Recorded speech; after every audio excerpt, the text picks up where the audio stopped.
yaitu yang dinamakan dengan ukhuwah Islamiyah, yaitu mencari satu tujuan, yaitu mencari ridha Allah Subhanahu wa taala. Namun bukan hanya itu saja yang dapat kita perhatikan hadirin, bahwa ukhuwah wataniyahnya juga harus seimbang. Coba kita lihat saudara-saudara kita di Iran, saudara-saudara kita di Palestina, Suriah, bahkan yang baru-baru ini adalah di Rohingya Myanmar.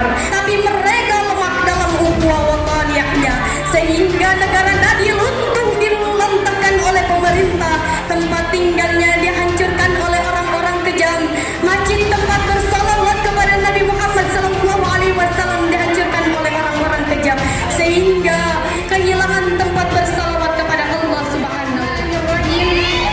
Assalamualaikum warahmatullahi wabarakatuh. Alhamdulillah, alhamdulillahi rabbil alamin, wa bihi nasta'inu ala umurid dunya waddin. Assalatu wassalamu ala asrafil anbiya'i wal mursalin wa ala alihi wa sahbihi ajma'in, amma ba'd.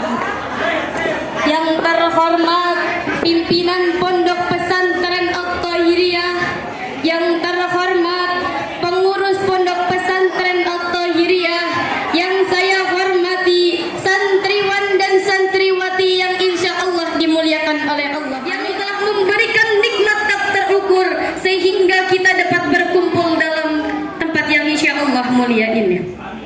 Hadirin rahimakumullah, cinta sesama umat mukmin, rasa sayang sesama umat Islam yang bersatu menjadi saudara. Karena alasan terkuat yang bisa menjadikan umat Islam untuk bersatu ialah bila didasari dengan ukhuwah Islamiyah.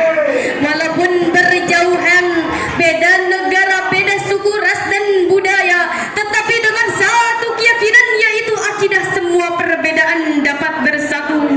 Namun melihat kenyataan yang terjadi di Indonesia, bahwasanya Indonesia sedang dilanda bencana, malapetaka prahara, gunung meletus, ombak meledak, gempa bumi silih berganti, banjir tiada akhir, dan sebentar lagi kemarau datang menerjang.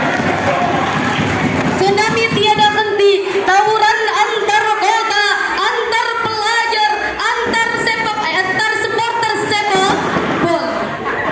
Oleh karena itu, coba kita lihat sekarang hadirin, berita yang sedang ramai-ramai dibicarakan oleh masyarakat tentang ormas atau oknum-oknum Islam yang saling berselisih, yang saling berpendapat, yang saling berdebat membenarkan ajarannya masing-masing, sampai ada hadirin yang sampai membunuh satu sama lain. Naudzubillah summa naudzubillahi min dzalik. Padahal Allah Subhanahu wa taala telah berfirman dalam Al-Qur'an surah Al-Hujurat ayat 10. Bismillahirrahmanirrahim. Innamal mu'minuna ikhwatun fa aslihu baina akhawaykum, yang artinya, dan orang-orang mukmin itu bersaudara. Oleh karena itu, damaikanlah kedua saudaramu yang sedang berselisih. Al-ayah, sadaqallahul azim. Hadirin rahimakumullah, yang menjadi pertanyaannya, Islam itu satu, tapi kenapa dalam Islam ada perselisihan? Islam itu satu, tapi kenapa dalam Islam ada perdebatan? Banyak orang Islam, tapi sedikit yang Islami. Banyak pelajar di Indonesia, tapi sedikit yang terpelajar. Itu dikarenakan karena di zaman sekarang tidak sedikit orang yang sudah terlepas dari tali ajaran agama Allah. Padahal satu-satunya cara agar kita